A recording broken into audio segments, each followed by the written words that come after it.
The calamities by land and sea, the unsettled state of society, the alarms of war are portentous. They forecast approaching events of the greatest magnitude.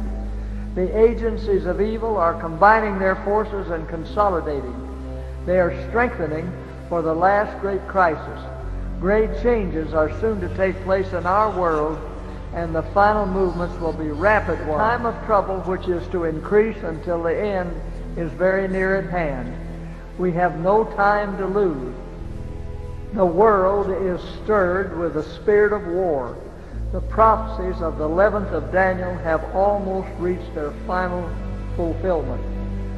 The time of trouble, trouble such as was not since there was a nation, Daniel 12:1, is right upon us, and we are like the sleeping virgins.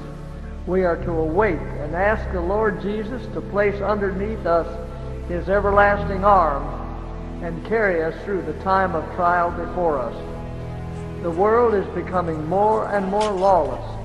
Soon great trouble will arise among the nations, trouble that will not cease until Jesus comes. We are on the very verge of the time of trouble, and perplexities that are scarcely dreamed of are before us. We are standing on the threshold of the crisis of the ages. In quick succession, the judgments of God will follow one another: fire, flood, and earthquake, with war and bloodshed. There are stormy times before us, but let us not utter one word of unbelief or discouragement. The nations are in unrest. Times of perplexity are upon us. Jesus declares, there shall be signs in the sun, in the moon, and in the stars, and upon the earth distress of nations.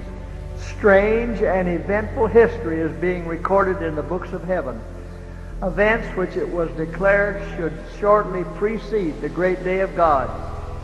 Everything in the world is in an unsettled state. The labor unions are quickly stirred to violence if their demands are not complied with. Plainer and plainer is it becoming that the inhabitants of the world are not in harmony with God. In every mob, wicked angels are at work, rousing men to commit deeds of violence. The perversity and cruelty of men will reach such a height that God will reveal Himself in His majesty. Very soon, the wickedness of the world will have reached its limit, and as in the days of Noah, God will pour out His judgments, and deeds of violence tell the story that the end of all things is at hand. Now, just now, we need to be preparing for the Lord's second coming. The enemy has worked, and he is working still. He is coming down in great power, and the Spirit of God is being withdrawn from the earth. And these very things will increase until the close of this earth's history. The earth's crust will be rent by the outbursts of the elements concealed in the bowels of the earth.